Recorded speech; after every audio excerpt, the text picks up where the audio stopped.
Yes, good morning, everyone, and welcome back to the Football Tribe UG channel. Robert Kesakos is your usual suspect. Welcome back to yet another live broadcast on your favorite football updates channel. It's a pleasure to be back with you on this beautiful Tuesday morning. Um, it's a pleasure to be back. We are 45 minutes late because it's 45 minutes past the hour of 9 a.m.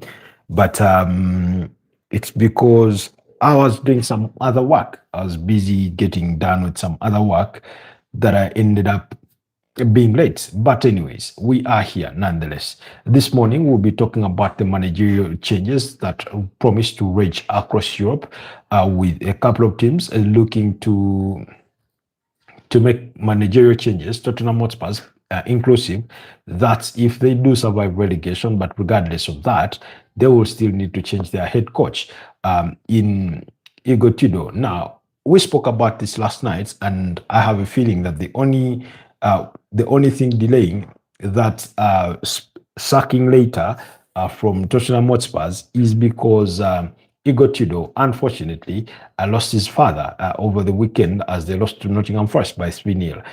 It is reported that he learned of the passing of his father in the aftermath of that 3-0 defeat. So, anyways, you'll allow me have our audios tested and make sure everything checks out as we get underway with this morning's conversation when it comes to all matters of football and the updates. And as pretty much expected, Arsenal have come under criticism or from the conspiracy theorists with respect to their players that have pulled out of their respective national team commitments to stay at the club for their recovery. Majority of these players are nursing injuries in one way or the other. So I spoke about this. I said I would understand if some people wanted to drive that narrative, if they had that school of thought. But for me, based on the evidence that I do have, in terms of Arsenal and their track record with injuries, I'm really, really, really not surprised. And then we'll talk about Jadon Sancho because it is confirmed that he will be leaving Manchester United officially at the end of the season. So at long last, another piece of dead wood out of the kitchen chambers. Well, that's how Manchester City will be looking at it. I'm sure the footballing world will look at it in a different form or shape. They'll look at it as a miserable fail for the for Manchester United. So really, a very, very interesting conversation to have as of this morning in regards to in regards to Man United, in regards to managers. But yeah, for Igor Tudor, it's not working. It does not look like it's going to work. It doesn't promise to work. They had a slight bump in which we saw them draw against Liverpool and then win that game against Atletico de Madrid, and then suddenly they fell off the wagon once again still. So really, it's just bound to be that. It's there's nothing to sort of hold on to.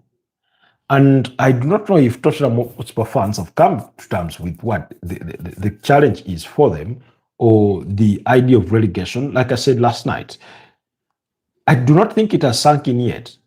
Somebody said this group of Tottenham Hotspur players are so used to losing that it no longer bothers them. Last season, they lost 22 Premier League games. This season, I don't know how many they've lost, but they've lost quite a chunk of them. In fact, they did slip to 17th in the weekend, in the aftermath of that defeat against Nottingham Forest. So, and they've now lost a whopping 15 games this season. They are 7 of the total of what they lost last season. And how many games are left to play? 7. Can they lose them all? Why not? Because this year, they are yet to win a game of football in the Premier League. So, is it so hard to believe that they could lose all 7 remaining games? It's very plausible. They have some really, really difficult games coming up, So, Like I said, the last thing they would want is slip down into 18th place, because as soon as they slip down in 18th place, it will be out of their hands. It will then have to depend on what others do or do not do, you know, and you want to be in the control of your own destiny, regardless of what happens, you know. So that's basically what is happening. Now, for the long term, they want former Brighton and Olympic Marseille manager in Roberto Zerbi.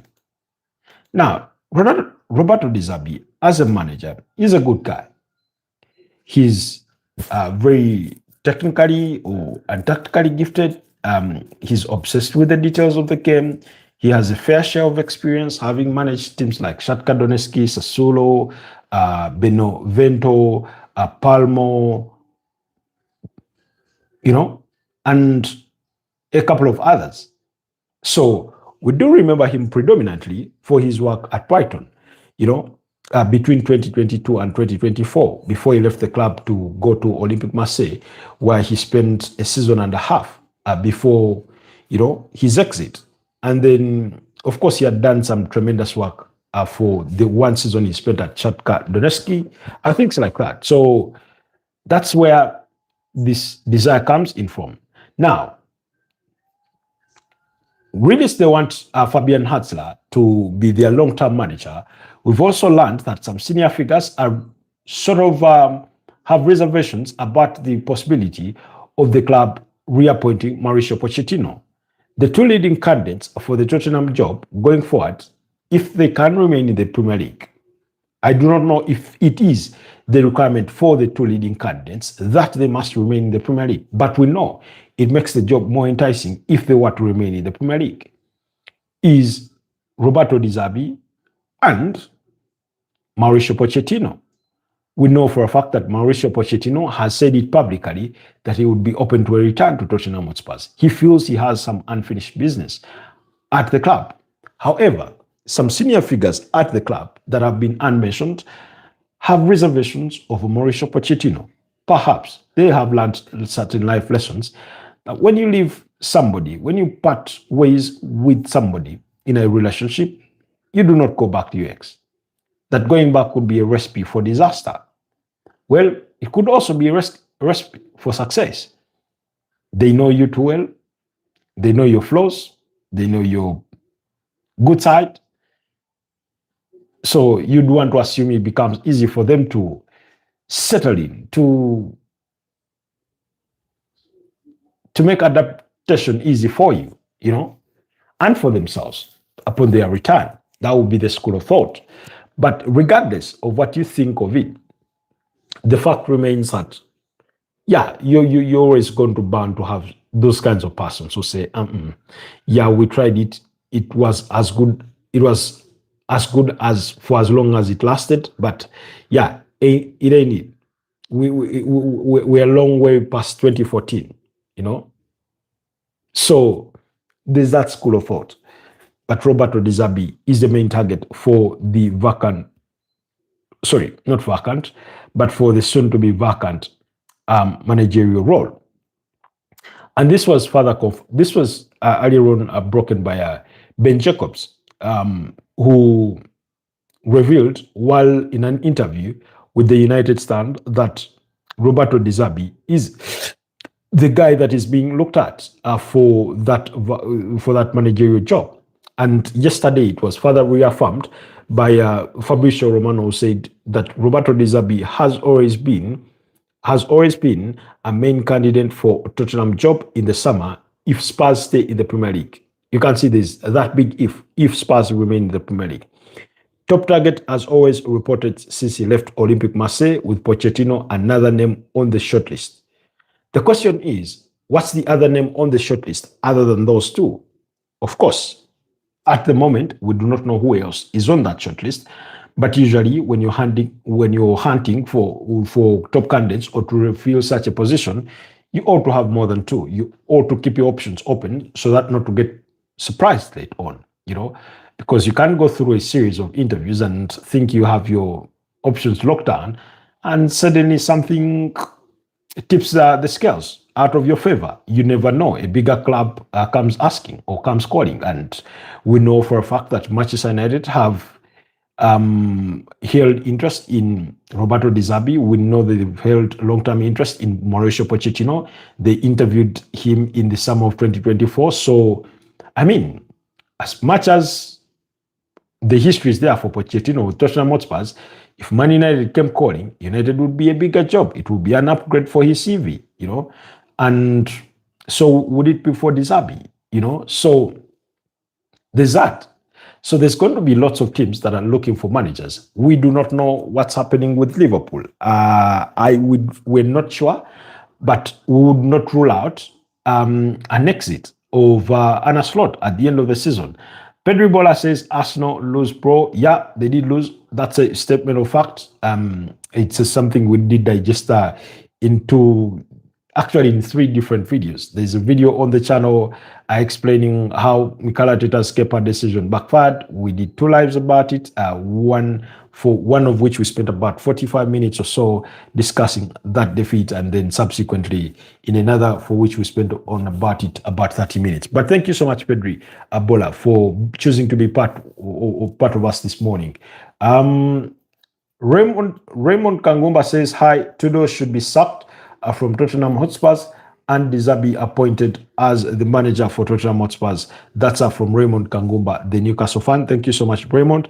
The best phase of the UEFA Champions League quarterfinal is coming. Indeed, the best phase is coming. And yeah, we will be looking forward to that in the aftermath of the international break. But we'll get to discuss that at some point. But Raymond, I think, like I said, for me, the only thing that can justify the delay or why that sacking later is not yet out is in the wake of the bad news that Igor Tudor lost his father, Mario Tudor. He passed on, and Igor Tudor learned in the immediate aftermath of losing to Tottenham Hotspurs by 3-0. Those goals by Igor Jesus, Morgan Gibbs-White, and Timothy Awoniyi, that he had lost his father, and that's why he did not do his post-match presser duties. So that's very unfortunate. That's very unfortunate, and may his soul rest in peace. But for Tottenham as a club, as an institution, as an entity, they ought to move on. They ought to. We know that life supersedes everything we do in life. We know that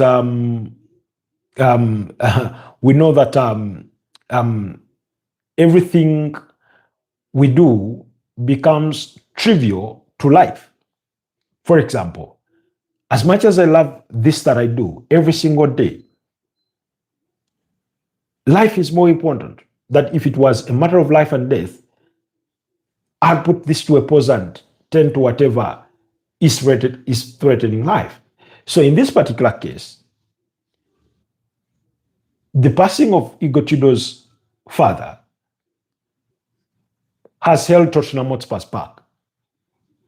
Not in their decision, but in communicating their decision. So, as of now, we are at that point of waiting to find out what is it going to be, because you all know that clubs are very synonymous with parting ways with managers during an international break. You remember Nottingham Forest when they sacked Nuno Espirito Santo? It was during the September international break that they chose to part ways with him. So, because during the international break, and you remember even what's his name? Thomas Frank, when he was sacked at Tottenham Hotspurs, So it was during the international break. So then what that tells you is, because the international break gives you a bit of a breather, and whichever manager comes in, they have a couple of days to sort of settle themselves in, look at a few tools that they need to look at, assess a few players that are around that are not going away for international duty, have a review or some analysis time to do on watching some players that they may think their team should be assembled around and things like that.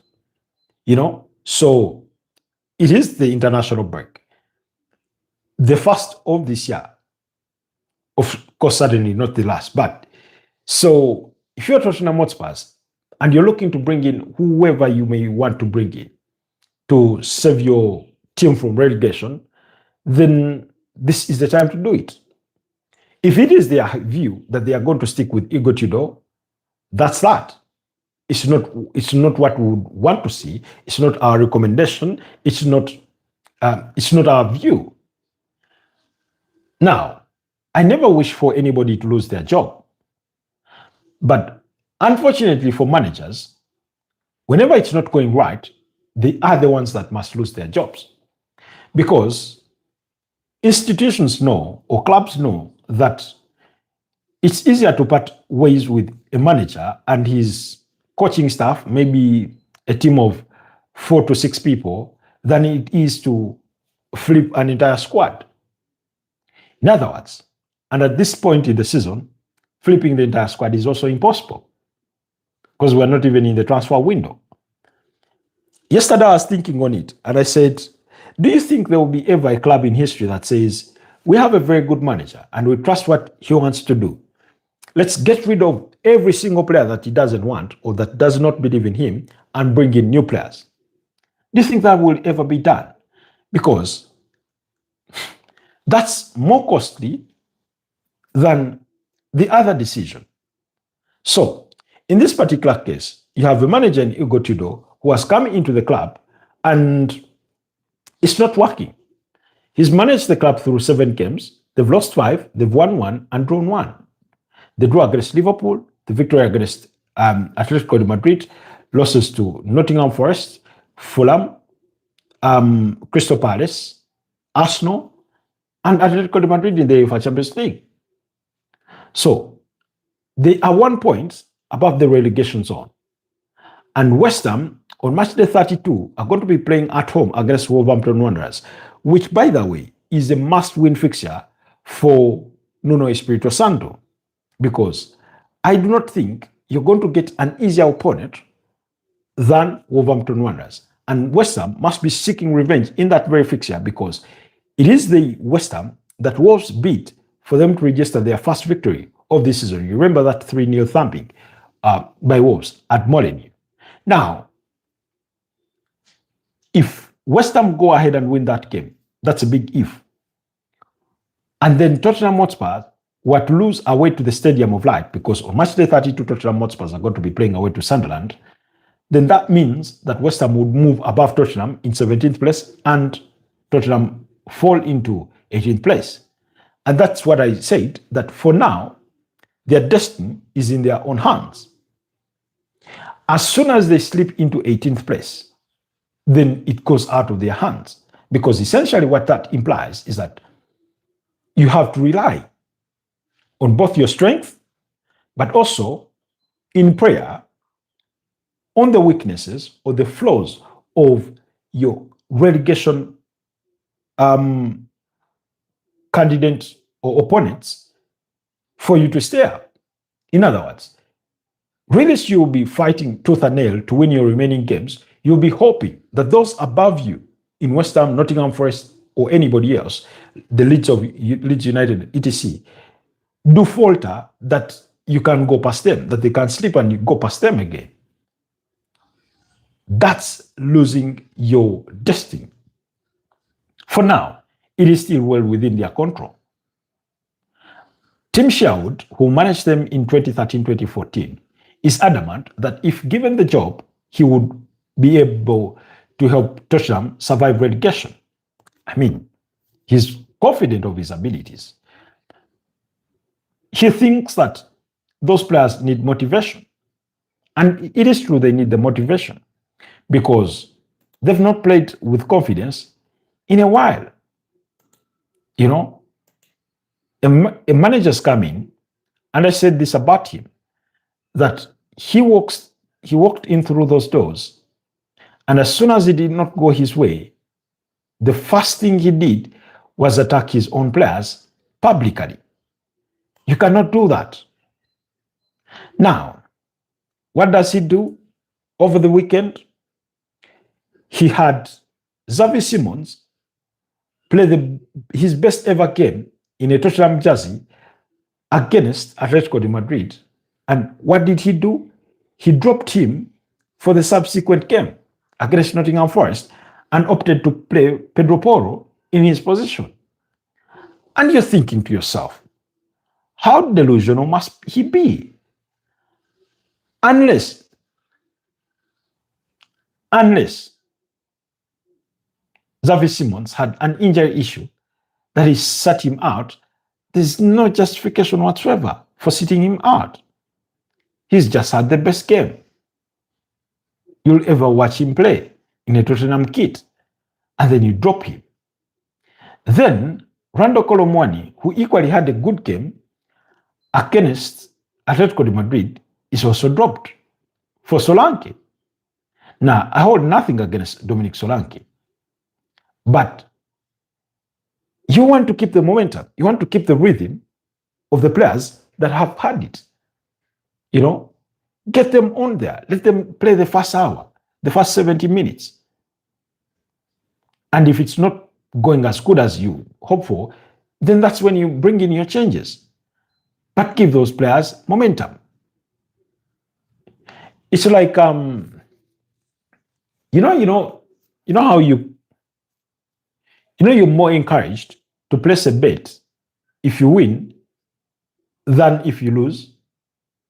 So, in the sense of motivation, once you have a good game, you have courage to move, to go and, put in even an extra effort. It happens in our daily work. When you sit on your table, or when you go in your office, at your workplace, whether you work at a restaurant, whether you work as a bartender, whether you're a cleaner, regardless of the job that you do. If it is going well at work, you're motivated to do more. You're motivated to go back again. That's the nature of life. But once it is not going your way, you find it difficult to go back. How is that any difficult for Igor Tudor to understand that Xavi Simons and Rando Colomwani have had a good game against Atletico de Madrid, so they must start the subsequent game? I mean, isn't that as clear as broad daylight? You'd think so, but then he decided to complicate it for himself. The one positive thing that he had done in that game was retreat to a back four. But then, in that back four, he decides to play Mickey van der Ven as a left back. Again, why? Play Pedro Porro in his position. Play players in their rightful positions. That's why Ruben Amorim lost his job. He insisted on playing certain players out of their comfortable positions or out of positions that bring the best out of them, that he ended up losing his job. That's basically what happened. Okay. Pedri says, okay, he talked about the best phase of the Champions League. And Pedri says Spurs getting relegated before GTA 6. Wow. Really? That's his view. Now, I've been asked this question before. Do you think Tottenham Hotspur will be relegated? There are high chances they will be relegated if they continue performing the way they are performing. It's as simple as that. Then Raymond says, hi, Ed Howe sacked from Newcastle United now and PIF should sack from Newcastle now and Maresca appointed as the new manager for Newcastle United. That's Raymond. Pedri says, then Pedri responds to him saying, is today a sacking day? Which phase, according to you, in the Champions League is the best, excluding the final?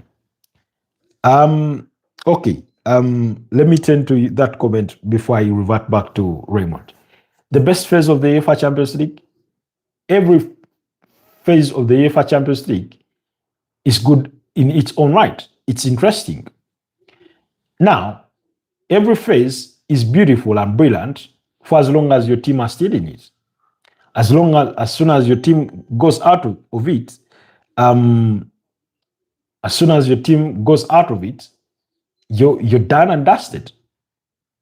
As in, it's not going to be fun for you. Unless you're innately a football fanatic or a football fan, that you'll find solace in sort of latching onto the next best team that you think you should support. I'll give you an example. Last season, and I say this as the national supporter, do not say Pedri Bola.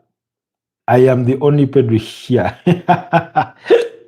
Good morning, Pedri. How are you doing, my brother? So, point taken or noted.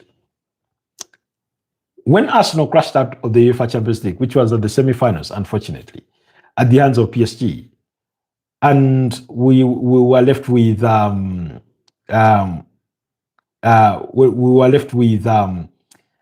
Milan and PSG, because of the kind of journey that PSG had gone through, because I have followed PSG for a fair share amount of time, ever since, the takeover from the Qataris, I sort of wished for them to win it. I predicted they would go ahead and win it. They just had it in them. They have a good manager that I really, really appreciate in Luis Enrique. I hope he gets to manage any of the teams that I like or support directly at some point. I remember back in the days, when I say back in the days, I mean 6 years ago, before Mikel Arteta was appointed at Arsenal, I was rooting for him as one of the top candidates to take on the role. Of course, in the same breath, in addition to him, we're speaking about names like Diego Simeone at the time, managers like Massimiliano Allegri, and the likes, managers with lots of experience at the high level. Luis Enrique, I think, and I stand to be corrected, is the only manager to have won the treble with 3 different teams. I stand to be corrected because I do not know if Pep Guardiola. No, I think Pep Guardiola has also done it before. Yeah, I think he's one of the two, because I think Pep Guardiola did it before with Barcelona. Because, for example, particularly in 2009, they won the league, they won the Champions League. I don't know if they won the Copa del Rey or any other domestic title, but they also did that in 2011, winning the league and the Champions League. So Pedri can bring us up to speed in that regard. But Luis Enrique in 2015 won the treble with Barcelona, and he did it last season. But he was also the first manager in French football to win the domestic treble. I mean, so that tells you how good he is. So, in the regards to the best phase of the UEFA Champions League, for as long as my team is still in, the next stage is always the best. So, yeah, whether it's the league phase, whether it's the knockout stages, I think what I would say is that the most boring, and I do not mean it in a very, very negative way, but for lack of a better word, I'd say the playoffs. Because for the playoffs, I mean, it sounds like a phase outside the actual competition in a way. Why? Because we are so accustomed to group stage straight on to the round of 16. So that phase in between the group stage, the league phase now, and the round of 16, yeah, of course, when it gives you blockbuster fixtures, you're going to enjoy it in a way, but there's a way it feels a bit odd. So, how are you, Mr. Tribe? I'm all right. Okay. Pedri Bola said, "Hey, I'm the real Pedri." Okay. Just to revert back to Raymond. Raymond is of the view that they should appoint Enzo Maresca at Newcastle. We spoke about Newcastle yesterday, but before we get back to the topic of Newcastle, allow me to digress a little bit back to and wrap up with the Tottenham Hotspur story. Is Tottenham Hotspurs is a team that makes about £4.5 million every match day, and that's from season ticket holders and the match goers. They have the most beautiful stadium. Now, if you drop into relegation, if you go in the championship, lots of things are going to change. You're probably not going to make as much. You may have some season ticket holders cancel their season tickets. You may need to cut your season ticket prices. Season ticket prices, but also general ticket prices. There's that. And then dropping into relegation can also be some form of rabbit hole. Why? Because there's no guarantee that just because you drop back in there, you're going to come straight up. You know, you're not. There's no guarantee that as soon as you drop in there, you're going to play those 46 games and come back. You know, then the question also becomes, what elite manager is going to want to manage Tottenham Hotspur in the championship? I'm not saying there's not any. Hell, God knows Pochettino would still take on the job. Maybe even Roberto Zerbi would still take it on, but it's just not the position you want to be. The other day, I was watching Tim Shaw, the former Tottenham Hotspur manager, says he used to find it odd that Everton fans would celebrate not getting relegated a couple of years back. You remember that season when they had Frank Lampard, you remember with Sean Dyche and things like that. You remember when they had Marco Silva, was it around 2018, 2019, thereabout, before the eventual appointment of Don Carlo Ancelotti? Now, until now, the Tottenham Hotspurs find themselves in a similar position that he feels it's a real threat that you can actually get at the back end of the season and you start celebrating, avoiding relegation. You know this thing that I normally say, never judge a man until you walk a mile in their shoes. It's always to remind you not to judge people until you're in their situation. Whether you think what they've done is morally deficient or morally not right, or whatever they've done you think isn't the right thing to do or isn't a good thing, before you judge them, walk a mile in their shoes. So if you think a team like Everton, with all their stature in English football and status, should not be celebrating getting relegated, it's not until you get yourself in a relegation snafu that Tottenham are embroidered in at the moment that you will then understand why those fans have already celebrated it. So that's where Tim Sherwood finds himself. Pedri says, Mr. Tribe supports Barcelona, but he doesn't want to make people sad, but it's okay to support the best club in the world. I stand with you, Mr. Tribe. Thank you, Pedri. But I see where you're driving me at. So, anyways, to wrap it up, Tottenham have Roberto De Zerbi and Mauricio Pochettino as the leading candidates for their job. Now, the question is, if you are a Tottenham fan, if you are a Tottenham director or one of the decision makers, out of the two, between Mauricio Pochettino and Roberto De Zerbi, which manager are you going to go with? I think Mauricio Pochettino is by far the most successful manager in Tottenham Hotspur history in modern football. When I say modern football, I mean the year 2000 and onwards. Now, you're going to ask yourself the question, how do you dare call him the most successful manager when he didn't even win anything? That's true. He did not win nothing.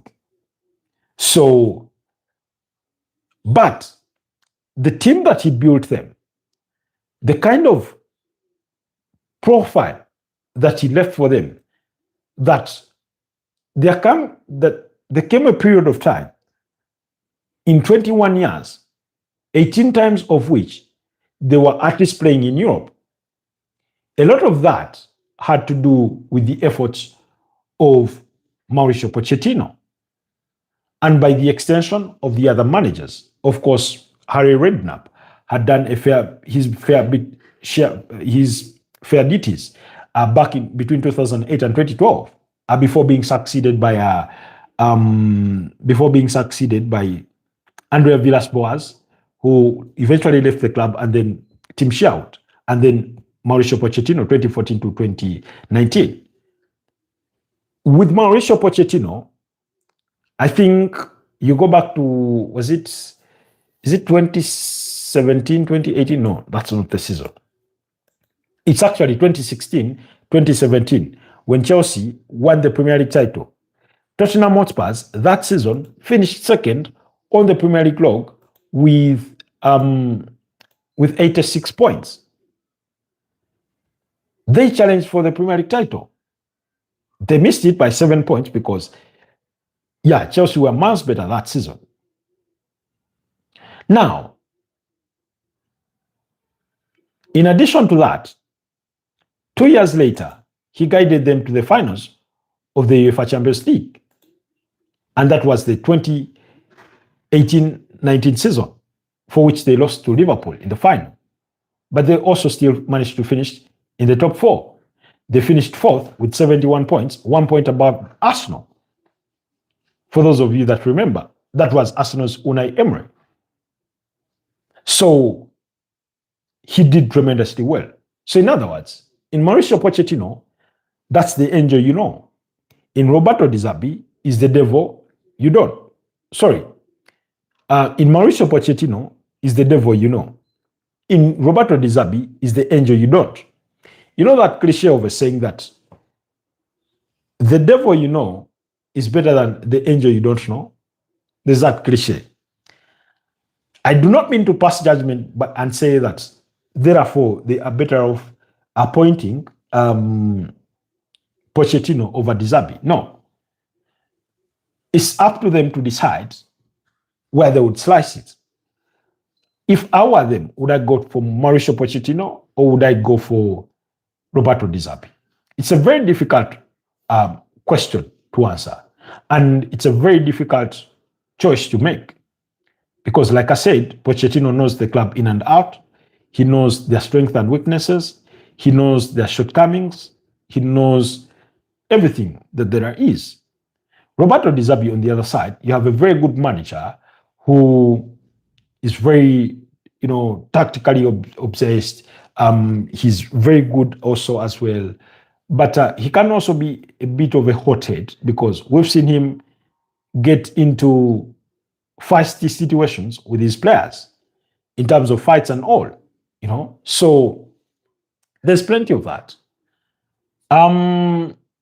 You have to look at it also in the sense of what are Tottenham's intentions? Because when you go back to Mauricio Pochettino, he has a proven track record of building, that he's going to build for you this team that eventually will come on good. By the time they finished second in the Premier League in 2017, he had been there for 3 years. From 2014, 2015, 2016, and that was his third season. So you can see that there was progress. He was building that team, a very, very good team, So really, he has that. For Roberto Zerbi, I do not know, because I've not followed him sufficiently to know whether he has capabilities of building a team gradually into moving it from one position to an elite position. He's a good manager. He got Brighton to finish, I think, in their best or in their highest position ever. And I think that was the 2022-2023 season, when they finished sixth on the Premier League log with 62 points. That's the best they ever did. He is known for improving players, individual players, at the likes of Kaoru Mitoma. He got the best out of them. The Moises Caicedos, he got them playing elite football. He's very good tactically, and all that. So the question is, when Tottenham Hotspurs look at themselves, do they have the resources to go and invest heavily in very high, good quality players, or they're going to want to sort of rely on buying players that are very little known to many, or that elite clubs are not fighting for? And then, I'm talking about players that are going to cost you anywhere between 15 to maybe 40 million pounds and then you build your team gradually. What direction do they want to take? So I think if they have the answers to that, then they can make the decision on what manager they go in direction with. In the context of Tottenham Hotspurs, I, for one, would appreciate Mauricio Pochettino a little more than I would Roberto Zerbi, because, like I said, the devil you know is better than the angel you don't. So that will be my verdict, based on those circumstances or on those criteria. If the page is flipped, then I have no problem with Zerbi, or I would go with Zerbi on the other side. Now, but when it comes to Igor Tudor, I think the only thing that is holding that letter coming out that he's been sacked should be him mourning his father. But they may as well rip the band-aid off. That while you mourn your father, it's very unfortunate, but we have had to let you go. It's that simple. They need to let him go. For me, it's simply that. They got it wrong, they need to let go. Now, let's go back to some of your comments. And I can see there's quite a couple. From Pedri. Pedri says, I personally believe the Premier League has massively shifted in terms of power rankings.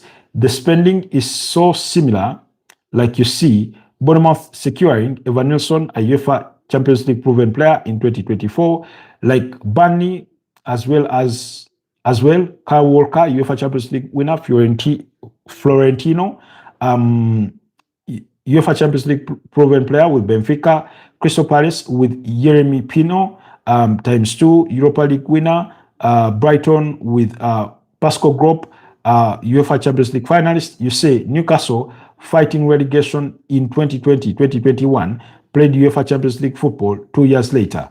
Man United, second place, Man United, then you say second place Europa League now in UEFA Champions League. Leeds now new promoted, fourth place, higher than Europa League winner Spurs. Now, the thing about the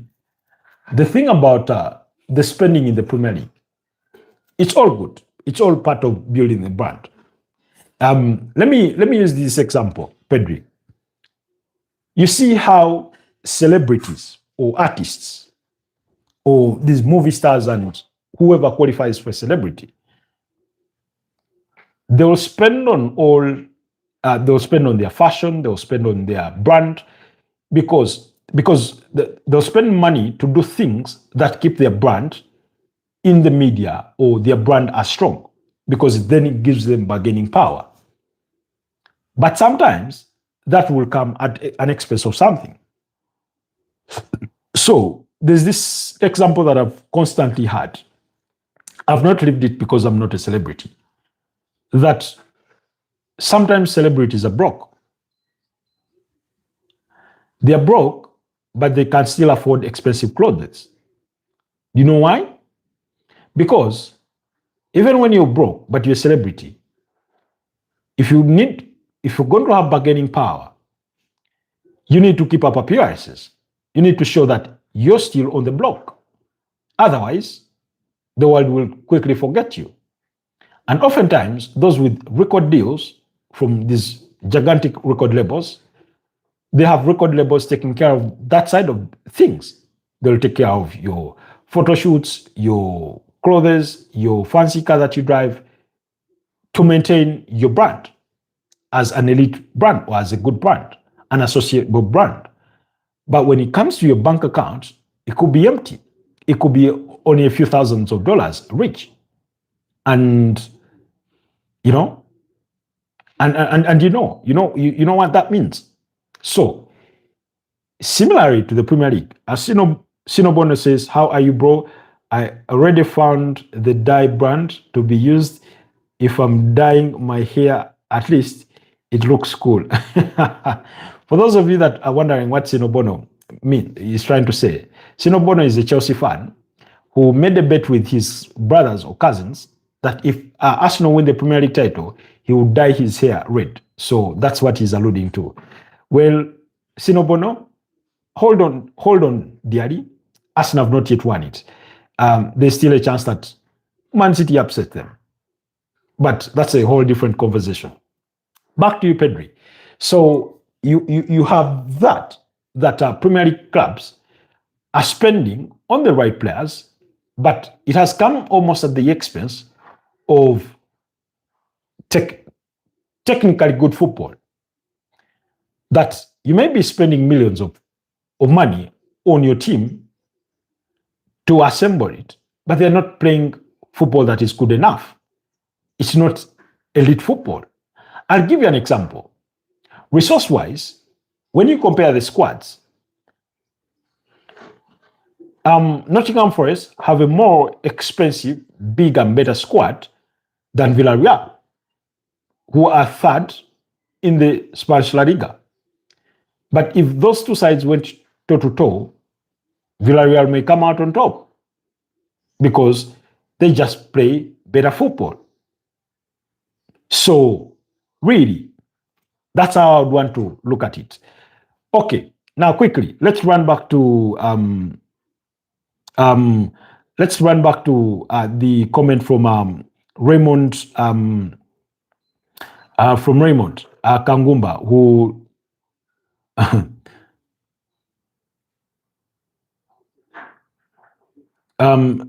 let's run back to the comments of Raymond Kangumba,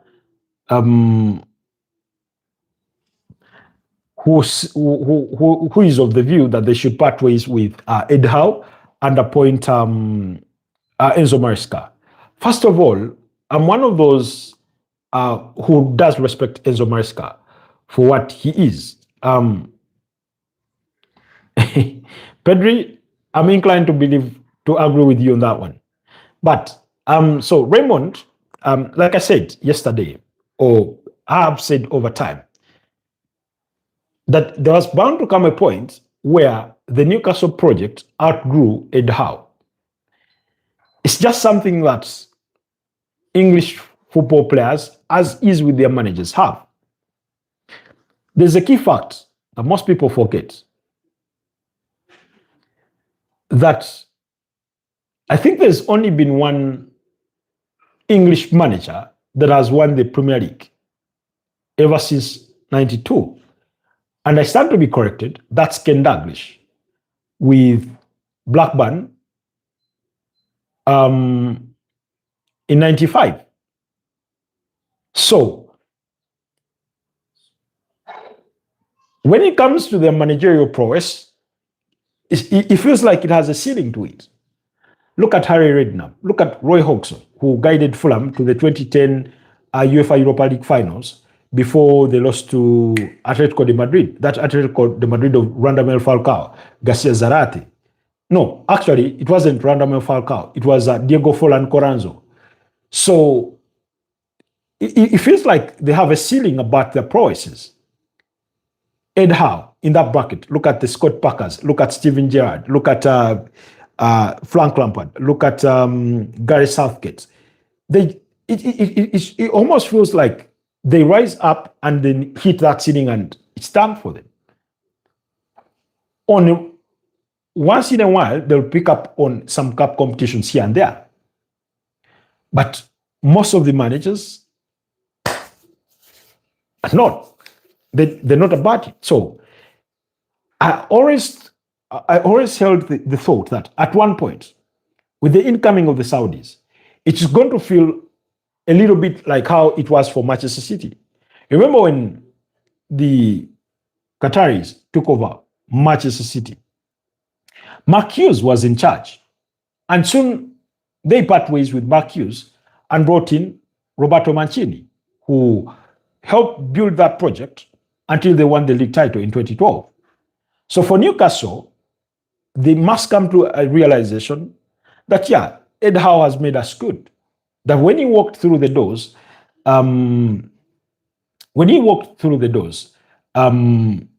he has done his fair share of work. And he's brought us that far in terms of being in the Champions League, at least, for three, this is what, their second season or third, So he joins them in 2021. And in 2021, of course, we know how bad it was for them. They ended up finishing 11th. I think they were fighting against relegation. That's 2021. So you go into the 2021-2022 season, they didn't do good. But in the 2022-2023 season, they qualify for Champions League football. Then they miss out on it in 2024 and return in 2025. So he's done well. But now that they've started losing some of their key players, they lost Alexander Isak to Liverpool in the summer. Liverpool, Arsenal have been linked with potential moves for Anthony Gordon. I do not look at him as a very, very elite player. I look at him as an average player, regardless of his numbers this season. He's not done it consistently enough for me to be sold that he is better than all the other English wingers that I've seen around the block. But you have players in Sandro Tonali and Bruno Guimaraes who are highly rated central midfielders that teams like Manchester United are looking at as potential buys for their midfields. So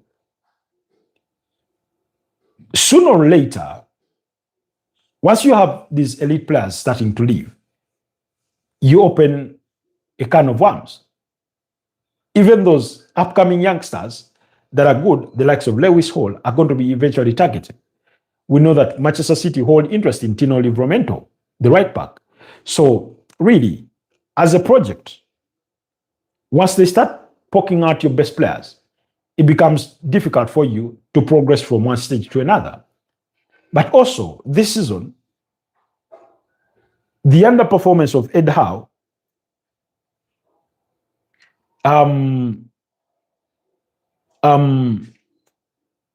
has sort of shown that he's sort of, it's like you see it is silly. Now, typical to English media, there are people that are of the view that Ed Howe has outgrown the Newcastle project. I'm of the view that the project has outgrown him, that his city is silly. He can no longer take them any higher or any further. So they need a change in managers. And like I said, they can look at Julian Nagelsmann, they can look at Enzo Maresca, they can look at Roberto Di Zerbi. Of course, Raymond Kangumba is of the view that they can also look at people like Francesco Farioli, currently at FC Porto. Last season he was with Ajax, and they considered the league title to PSV, and any other names. They can look at Andoni Iraola at FC Bournemouth. They can look at Oliver Glasner at Crystal Palace, those kinds of managers, and get themselves going. But they need a change. Now, a couple of hours ago, yesterday, the Daily Mail wrote a headline saying Ed Howe may have outgrown the Newcastle project, and that Manchester United should be keen on him. If Manchester United go on and appoint Ed Howe, I don't see how any different he's going to be from an Ole Gunnar Solskjaer. I don't think he's any better than Jose Mourinho, who could not hack it largely with Man United. Yes, you won two pieces of silverware in the Carabao Cup in 2017 and the UEFA Europa League. I don't see how he, you know, beyond his experience, that he has more experience as compared to Michael Carrick. Are they any different? Same age profile. The other one is 44, this one is 48. He's managed at least maybe 1-2 more clubs than Carrick has done. You know? So for Newcastle, they must come to that realization quick that before this project runs out of hand, and when I say runs out of hand, means losing your best players, then you ought to really need to move on. You ought to think in that direction. That this season for Igor Tudor and Ed Howe has not been good, so they must get past it. So yeah, that's been the sort of fate or the case of Ed Howe, you know. So they just need to find a way. They need to find a way of moving on past it and realize, yeah, maybe it's not as good as it has been in the last couple of seasons, particularly 2022, 2023, when they finished fourth. They were playing some really, really good football. And even last season, they were good. They were really, really good. So he was appointed replacing Steve Bruce, for those of you that remember, as the manager. And that was in November 2021.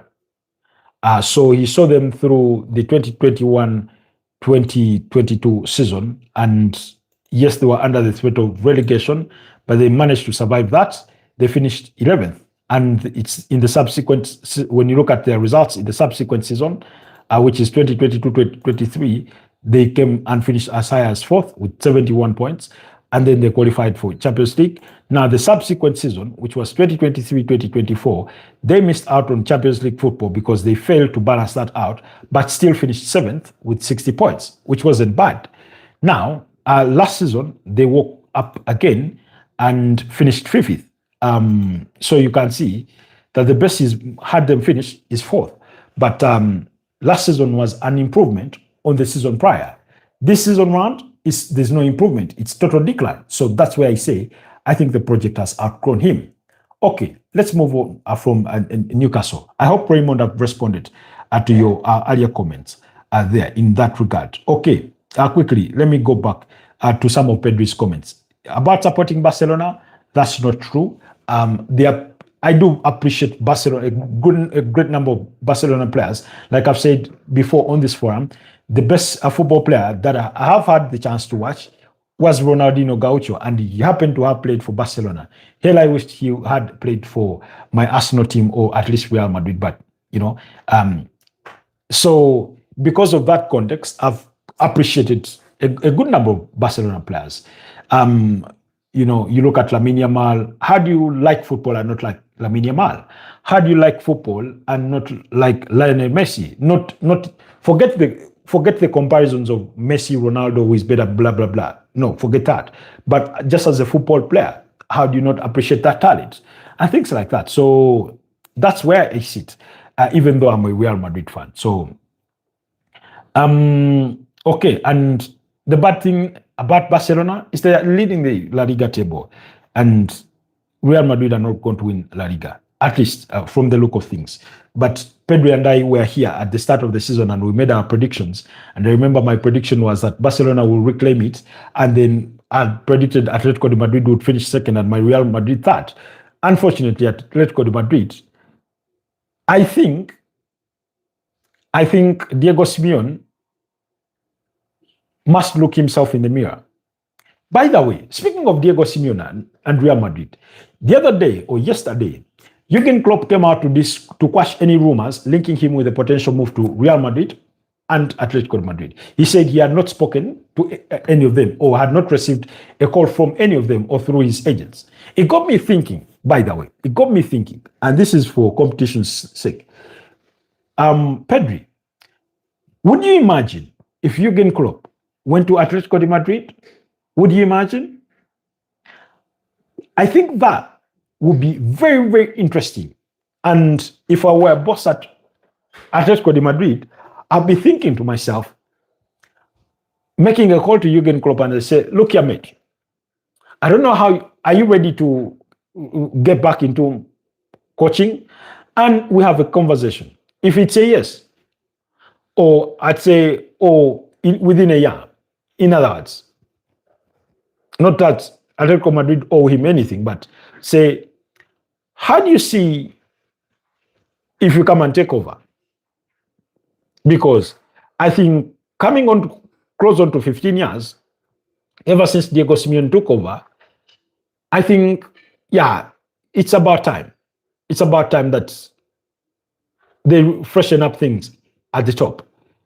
So, Pedri, just imagine what it would mean competitively for the Spanish La Liga to have Jurgen Klopp. So you'd have Hansi Flick, you'd have Jurgen Klopp in charge at Atletico de Madrid. I do not know who Real Madrid are looking to bring in. It's painstakingly hard to see whether it's going to be Alvaro Arbeloa. If he goes on to win the Champions League, they may take a chance on him. But, I do not know. Whoever comes in charge of Real Madrid. But whatever the case will be, I mean, Jurgen Klopp at Atletico de Madrid would be another chance to have an interesting push of Barcelona and Real Madrid with that continued third force of Atletico de Madrid. That's why I want clubs like Sevilla, Valencia to wake up and get back to that level, That's where I want the Spanish La Liga to be. That's where I wish it to be. Anyways, let's move on. Okay. I think, yes, I responded to Newcastle fighting relegation in 2020, 2021, and then they played a Champions League 2 years later, and that kind of thing. We responded to that. I responded to Sino Bueno's comment about, okay, yes, Sino Bueno mentioned something to do with the Premier League title. Now, and Pedri responded to him by saying Man City have a game in hand and play Arsenal in the Etihad. If they win both games, by the way, they proved they could beat Arsenal in the weekend, they would be 3 points away. Exactly. And that's why for me, for those of you that religious followers on this channel, you'll know that we did a video on the channel. You can go over and check it out. It was talking about why it is not yet over. Okay, I'm trying to find that the title to that. Yes. Come on. Yes. The title for that is Why the Premier League title race Isn't Yet Over, despite Manchester City dropping points against Forest. You remember when Manchester City had dropped 2 points against Nottingham Forest? That's when we did the video. And you can go over there and have a review of that video and share your thoughts about it. But yeah, like Pedri outlines it, the mathematics is still simple.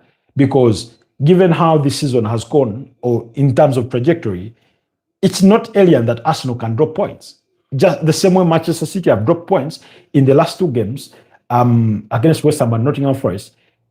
Just weeks back, we had Arsenal drop points against Brentford and against Wolverhampton Wanderers. So you look at the situation that Pedri highlights, that if they win their game in hand against Crystal Palace and they beat Arsenal at the Etihad Stadium, suddenly they are within 3 points. And what that implies is that suddenly Arsenal draw 1, Manchester City win, and it's within a point. It's within a point. And who knows what happens thereafter. So Arsenal could easily crumble under pressure. We've seen that happen on multiple occasions. You have to go back to 2023, go back to 2024, go back to, 2025, there's not really pressure. They never crumbled under pressure. They just broke away because of the injuries and what, and they never really applied the pressure on Liverpool. So it is possible. So anything can happen. Okay. Africa will never unite. Villarreal finished bottom of the table in the UEFA Champions League this year. I mean, did they finish bottom? No, it wasn't. It was Kairat Almaty that finished bottom. But yeah, they were down there. Villarreal, Athletic Bilbao. Now, you see, the argument that we're making in comparison about what's the best league around Europe, and why I was telling you that it's not as simple as saying just because Barcelona beat Newcastle, it then makes it that the Premier League is not the best league in the world. Collectively, as a whole league, it's the best. Competitively, brand-wise, with the financial resources they have, because that's what counts. And in terms of visibility, in terms of having watch numbers, they are the best. So Newcastle, just because they are in the Champions League and they were doing fairly okay, does not mean that they are suddenly better than Barcelona. That's why I said, when you go across the different leagues within Europe, individually, you're going to find many teams that are better than majority of teams in the Premier League. That, for example, tell me, I think Real Madrid is the biggest club in world football by brand, by everything, etc. Revenue will indicate that. Barcelona, an elite club. Bayern Munich, elite. Forget that AC Milan is off of it these days, but AC Milan, Inter Milan, Juventus, that sort of collection. Add Borussia Dortmund to the mix. Go to France and pick out PSG. Forget that Lyon has just fallen off. There's a time they won the French League One for 7 consecutive years. But when you look at all those clubs, but at least I'll go Barcelona, Real Madrid, Bayern Munich, PSG, present day. It can't be Juventus present day, unfortunately. Let's say Inter Milan from the Italian Serie A. We're talking about present day current circumstances. A lot of those teams are better than many, many teams within the Premier League.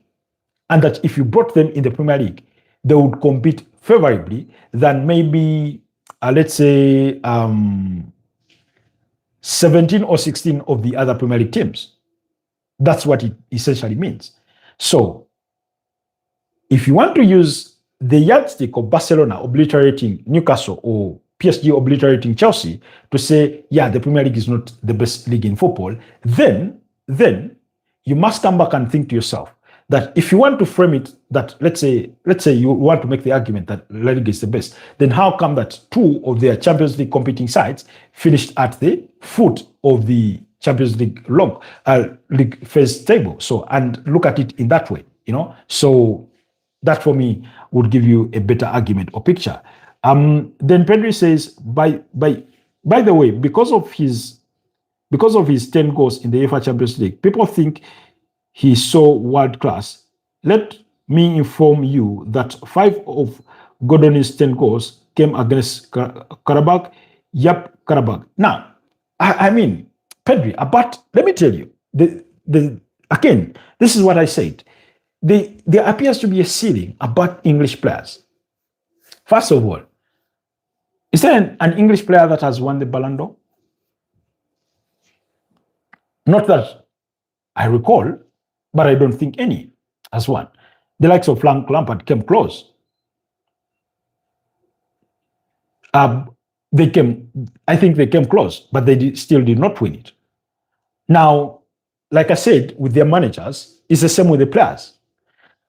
My trouble with English players is that at league level, they'll smash it all. They'll break records. They'll have the statistics, and for me, football is more than statistics. By the way, I love a good player that is capable of doing more than keeping up numbers of goals and assists. But they seem to, when they go to the national team, they cannot replicate what they give you at club level, and that could boil down to a number of factors. That's true, but you cannot tell me it's always the case, because Pedri, you remember when Spain dominated world football, and you go back to the Spain of 2008 when they win the Euros, before Vicente Del Bosque comes in, and then he wins the World Cup, and then subsequently Euro 2012. Of course, they had a bad World Cup in 2014, and then 2018 was just as bad. But they're bouncing back to that elite level. But the point is that was Spain at their prime, with prime players from Barcelona, from Real Madrid, and things like that. Iker Casillas, Sergio Ramos, Gerard Piqué, Charles Puyol, you had Iniesta, Sergio Busquets, Cesc Fabregas, Xavi Hernandez, David Villa, Pedro, name it all. Now, compare that to English football or to England as a team. Go back to their squad for the World Cup 2006 and by extension to 2010. You had John Terry, Sol Campbell, Rio Ferdinand, Ashley Cole, Gary Neville, David Seaman, David James. You had Paul Scholes, Frank Lampard, Steven Gerrard. That was their elite team. When Rooney was banging it, okay, 2006, when Rooney was not yet there, but 2010 is there, you know. What did they do? The best was quarterfinals. In South Africa, they got obliterated by Germany. In 2006, they got knocked out by Portugal. They do not live to the bidding. They do not live to the bidding. And now, and part of their challenge is wanting every rising star to be in their team. If a Max Dorman comes and does a Wilder, then they want him to be part of the team. You never hear, I don't know if, okay, I do not consume enough of Spanish media, but you never hear a Spanish wonder kid suddenly being sort of pushed into the Spanish national team. I remember when Ricky Puig was coming out of Barcelona, he looked really, really brilliant. I don't know what has happened to him ever since then, but you never had those insinuations, or at least I did not see them. Lamine Yamal is in the squad because he does deserve it. Why? Because he's not a one-season wonder. You know, we saw him come through, start to get minutes under Xavi, and Hansi Flick has made him a better player. So 2 seasons going on now, he's that unique sort of a player. It's not to say that Spain does not have players that come and fizzle out. I mean, look at Nico Williams. He's hardly been spoken about this year. Why? Because he's fallen off the wagon. So when it comes to players like Anthony Gordon, I do not want to be super hyped up by numbers of 1-2 seasons. I remember when Harry Kane was breaking out. He went and had a tremendous season when he scored 20 goals. And I said, I'm not just sold about Harry Kane. It was after he did it year in, year out that then I got sold. Because he's a typical 9. He was not an R9, you know, sort of footballer. He wasn't that. He wasn't the kind of player that Robinho Robson de Souza was. And by the way, Robinho Robson de Souza may not have posted the numbers, the kind of numbers that Harry Kane is posted for you, but I enjoyed watching him more, you know. Okay. Villarreal, okay, read that comment. Okay. Ali says, no Scotland, no party. Oh, Scotland. Yeah, Scott McTominay. I think Klopp to Real Madrid will be more scary. No. Okay.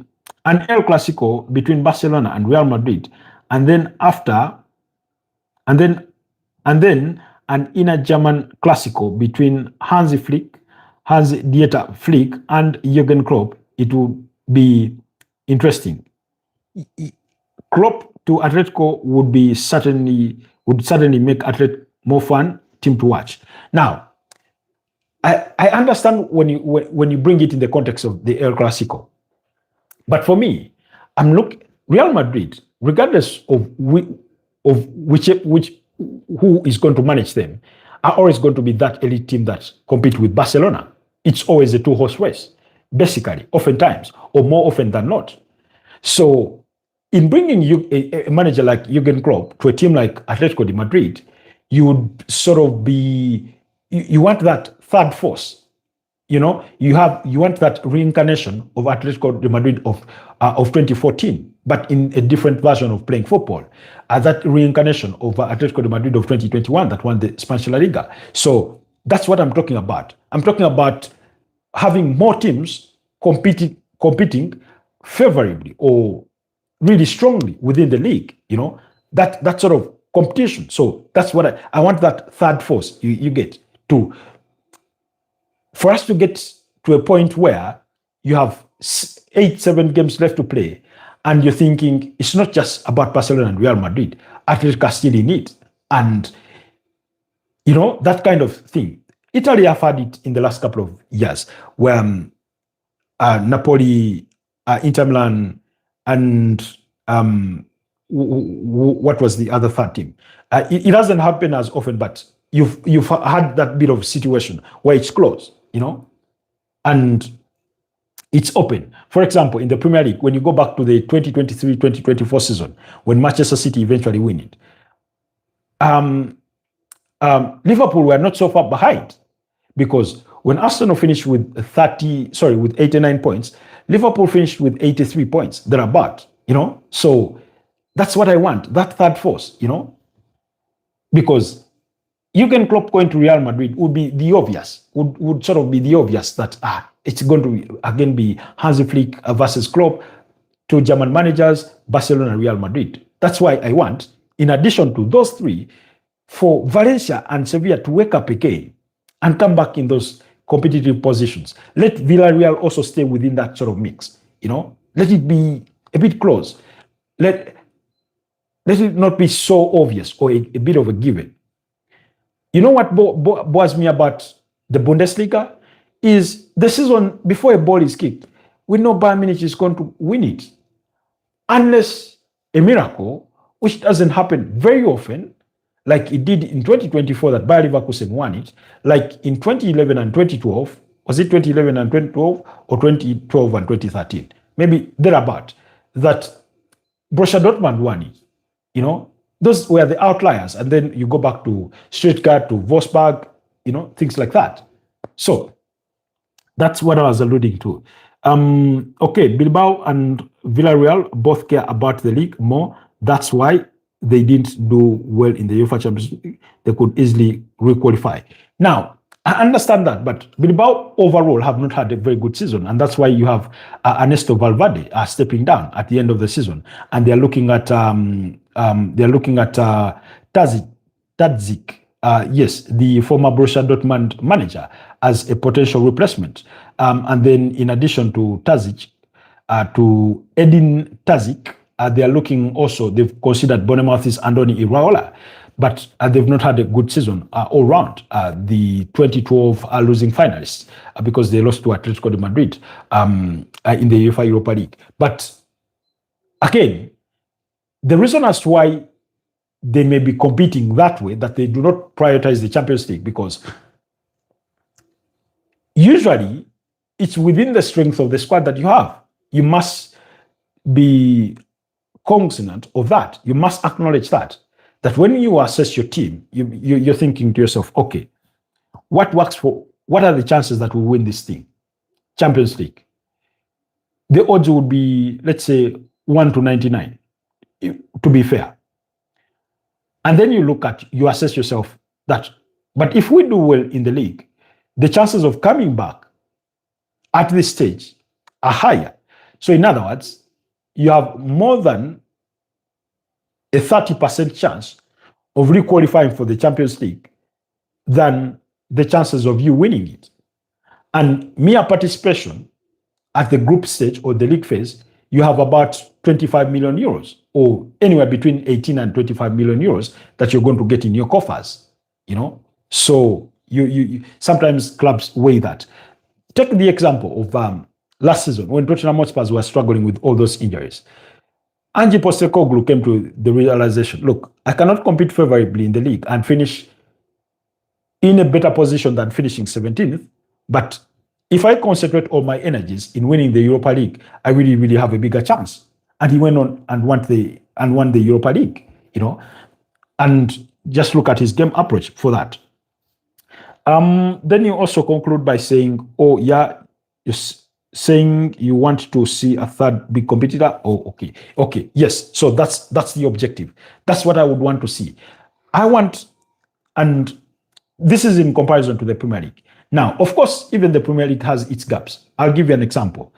For example, let's use this season as, okay, let's first go back to the season prior to 2023-2024 that I was talking about.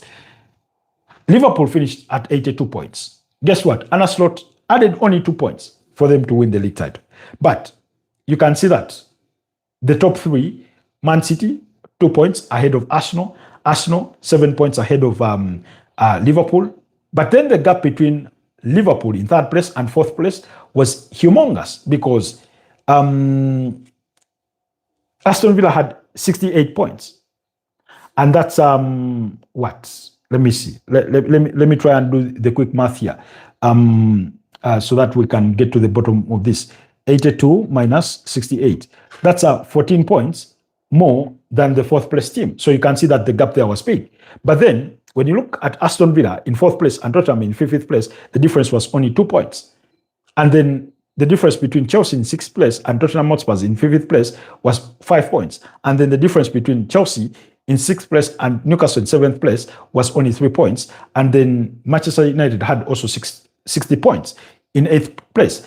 That's the kind of thing that I want to see in the Spanish La Liga. It's the thing I want to see in the Italian Serie A, in the German Bundesliga, in the French League One. You know, today in the French League One, for example, you have a bit of a title race because RC Lens have put in quite a shift against a PSG side that has had a drop off generally in terms of their performance this season, both domestically and on the continent, even though they're starting to pick up. So that's the kind of competition that I want. When you go back to, for example, when you take the comparisons to last season, of course, there was a huge drop-off generally because the champion was 10 points ahead of a second-place team, which is not good. But second and third, 3 points separated them. And then third and fourth, because Chelsea were fourth, it was only 2 points that separated Chelsea and Manchester City in third place. Then when you go to the fifth place, which was Newcastle, only 3 points separated them from the fourth team. And Newcastle were tied on points with Aston Villa. It was goal difference that gave Newcastle the advantage, but they were tied on points. And then Nottingham Forest in seventh place were 1 point behind Aston Villa. So that's how it was close. And when you go downwards to eighth team, which was Brighton and Hove Albion, they were only 4 points behind the team in seventh place. That sort of close competition. That's why I say collectively as a league, the Premier League is still the most competitive side. Or league in general. So then when you look at the context of this season, of course, given the considerations that we've made, if you factor those in, again, you will see that the gaps are not so big. So that sort of competition is what you want, what I was alluding to. Otherwise, guys, it's been 1 hour and 23 minutes or almost. Thank you so much for giving us a fruitful discussion. We had not talked about Bayer Leverkusen. So Bayer Leverkusen looks like they want to part ways with Kasper, with Kasper, and they are looking, or they are considering Fabian Hurzeler. So they were looking to part ways with Kasper Hjulmand, and they are considering Fabian Hurzeler as a potential replacement. This came in from Florian Plettenbach, who said Bayer Leverkusen are closely monitoring Fabian Hurzeler for the next season. 33-year-old is high on the shortlist in case the club decide to part ways with Kasper Hjulmand. Hjulmand's position is under pressure. There are no internal issues. The relationship between all parties is professional and calm, but Leverkusen are keeping an eye on options in the market.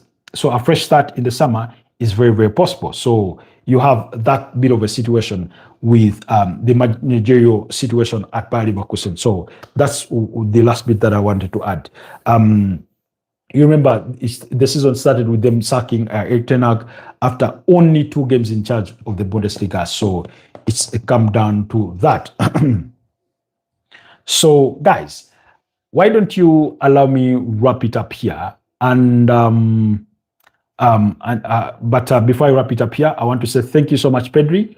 Thank you so much, Pedri Bola. Thank you so much, Sino Bono. Thank you so much, Ali.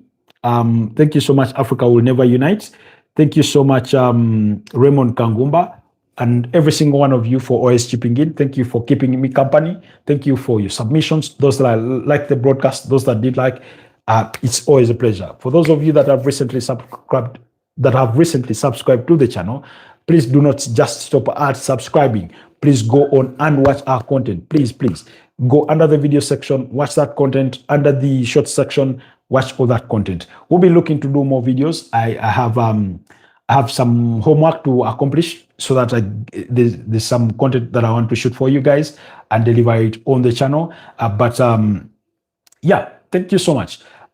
We currently we at about 4,272 subscribers. So thank you so much for the continued love and support. Just keep it up. How do you keep it up? Watch the content. Those who watch our live broadcasts long after they've ended, we do not take your love and support for granted. We appreciate you a great deal. Stay blessed, and I'll see you guys next time. Bye-bye for now.